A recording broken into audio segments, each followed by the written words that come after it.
Assalamualaikum warahmatullahi wabarakatuh. Perkenalkan, nama saya Muhammad Farul Ramadan dari Pendidikan Geografi kelas 4A. Di sini saya akan sedikit menjelaskan mengenai tingkat kesukaran, gaya beda, dan analisis pengecoh soal. Nah, di sini kita sudah berada di tingkat kesukaran soal, di tabel tingkat kesukaran soal. Kita bagaimana sih mencari nilai soal tersebut ke dalam kategori mana gitu. Nah, tingkat kesukaran soal ini berfungsi untuk mengetahui soal tersebut termasuk ke dalam kategori soal mudah, soal sedang, atau soal sukar gitu. Nah, soal sukar itu ada di range 0 sampai 0,29, soal sedang 0,30 sampai 0,69, dan soal mudah yaitu berkisar 0,7 sampai 1. Nah, di sini caranya yaitu dengan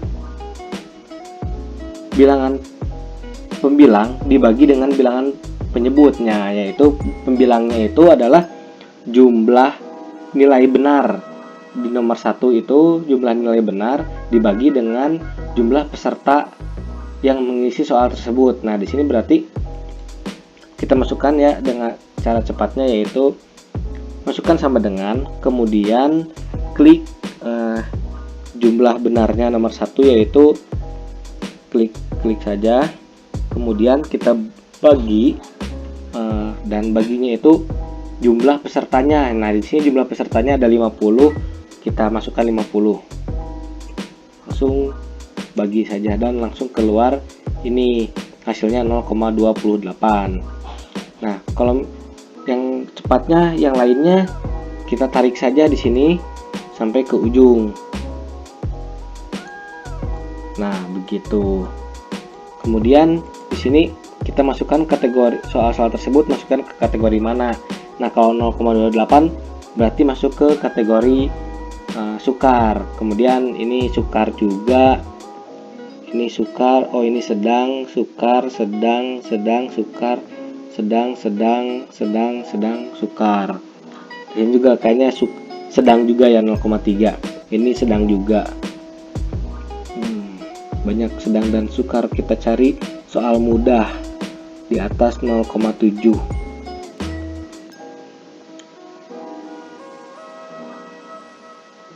Oh, ternyata di sini soalnya tidak ada soal yang mudah dan hanya ada soal sukar dan soal sedang.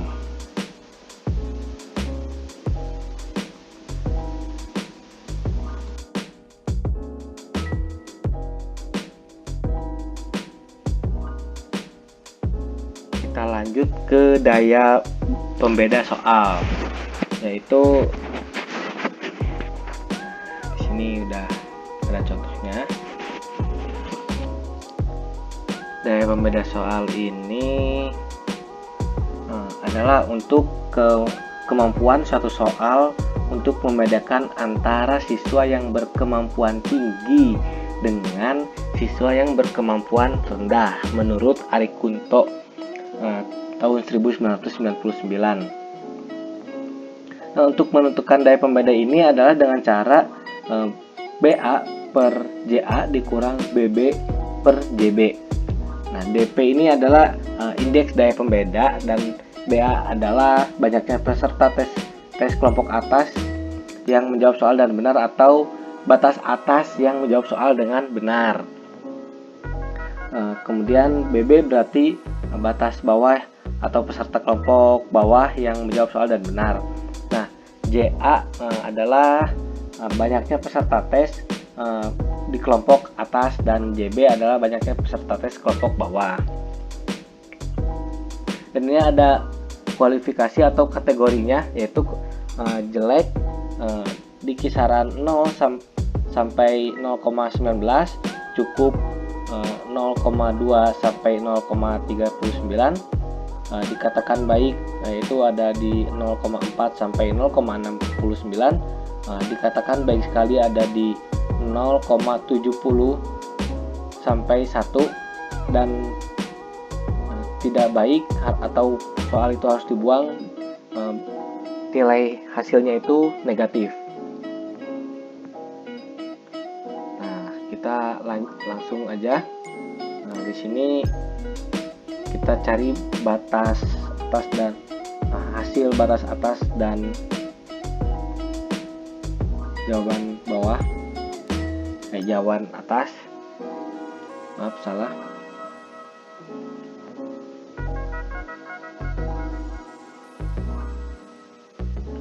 Nah, di sini kita sudah mengkategorikan peserta atas atau batas atas, yaitu di peserta nomor 1 sampai 13.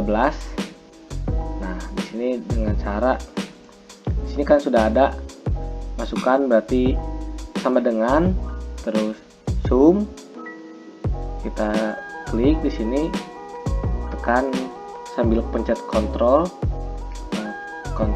klik di sini di D5 sampai J17 sampai akhirnya kayak gini, terus kita tutup kurung, terus kita bagi 13. Nah, 13 ini yaitu ada 13 peserta.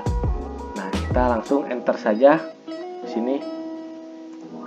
Dan hasilnya segini, yang ini, yang BA per JA.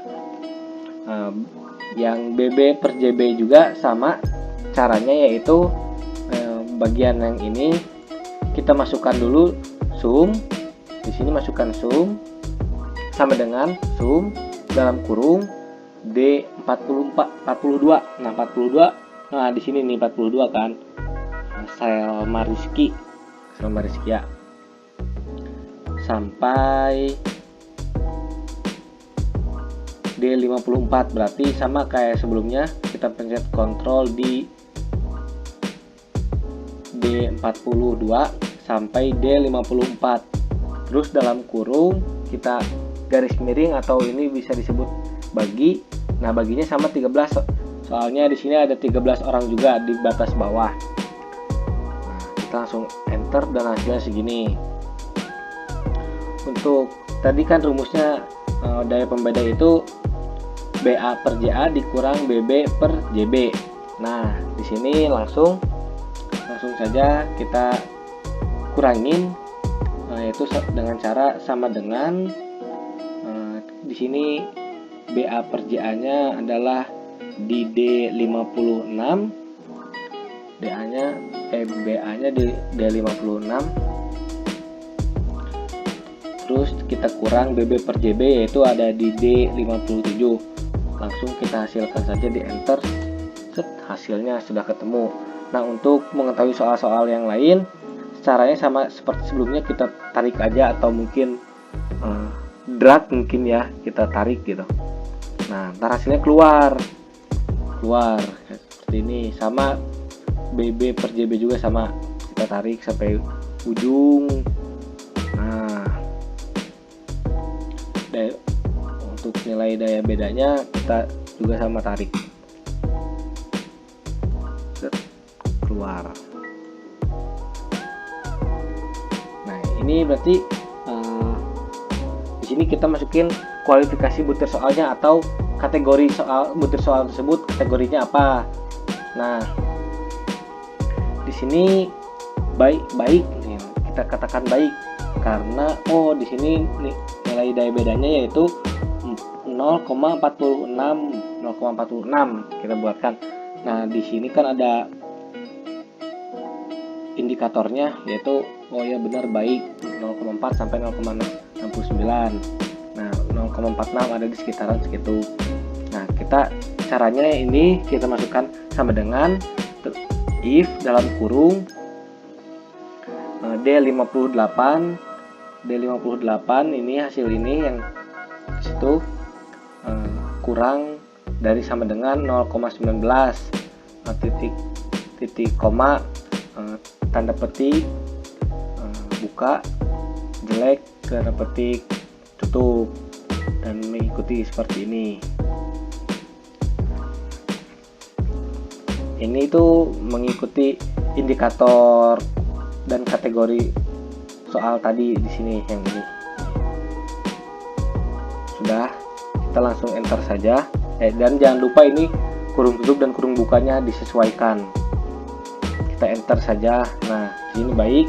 Kita langsung drag juga sama. Sudah ada caranya. Nah, sudah ketemu. Di sini berarti baik, cukup, jelek, baik, cukup, baik sekali, baik, jelek. Nah, di sini kita jumlahkan juga sama dengan cara sama dengan conif. Conifnya itu terus dalam kurung kita tarik dari D59 sampai BA59 juga. Sampai sini kita cari. Nah, terus titik koma, ikuti tanda petik 2, jelek, tanda petik 2 lagi, tutup kurung. Nah, ntar langsung ketemu. Oh, berarti jeleknya itu ada 16 soal jelek.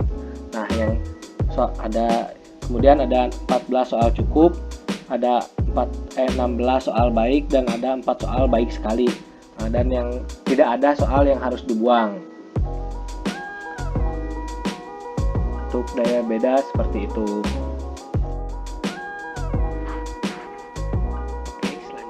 Kita lanjut ke analisis pengecoh atau distractor. Nah, di sini kita sudah menggunakan kelompok atas dan kelompok bawah. Yang kelompok atas ada 13 peserta, kelompok bawah ada 13 peserta, dan jumlahnya ada 26 peserta yang menjawab atau teste. Nah, kita yang tadi di kelompok atas yang milih jawaban A ada 1 orang, kelompok bawah ada 1 orang di soal nomor 1.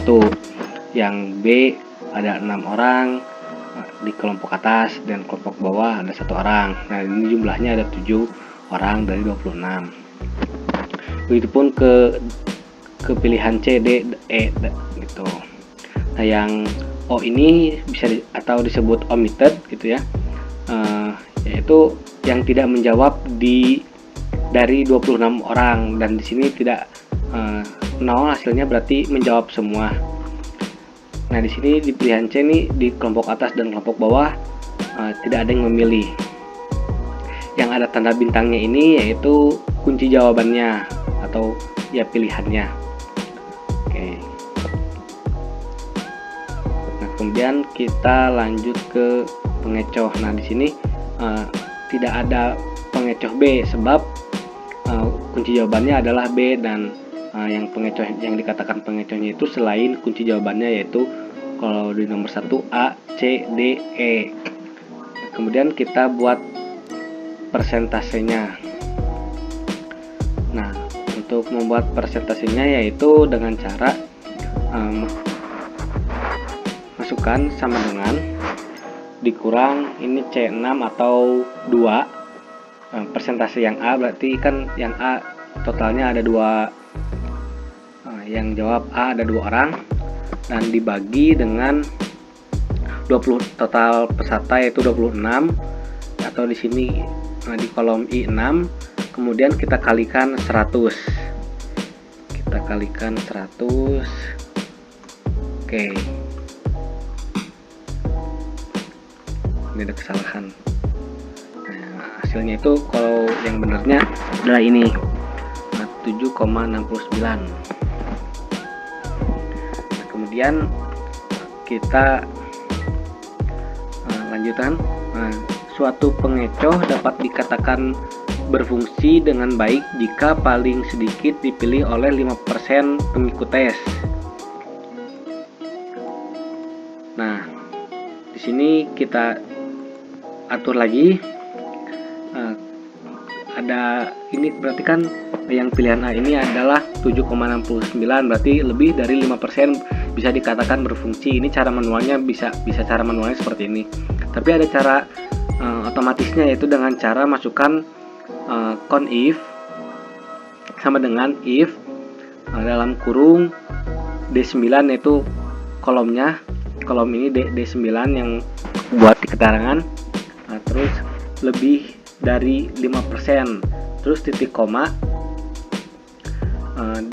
lalu tanda petik 2 berfungsi, titik koma lagi, kutip 2 lagi tidak berfungsi, petik 2 lagi, terus tutup kurung, lalu enter, dan hasilnya berfungsi.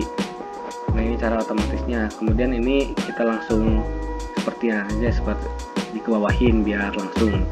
Nah, ini 0% berarti tidak berfungsi. Berlaku untuk ke nomor selanjutnya, seperti ini nomor 2. Nah, di nomor 2 ini kita lihat omittednya 0 juga, sama berarti menjawab semua. Dari 26 orang menjawab semua di pilihan A, B, C, D, dan E. Nah, kita lihat ini persentasenya. Di sini tidak ada yang kurang dari 5%, berarti berfungsi semua. Dan ini pengecoh yang paling tinggi itu pilihan E, ada 9 peserta yang menjawab E, dan ini persentasenya paling besar 34,62%. Dan selanjutnya sampai bawah, sampai soal nomor 50, karena kita membuat 50 soal.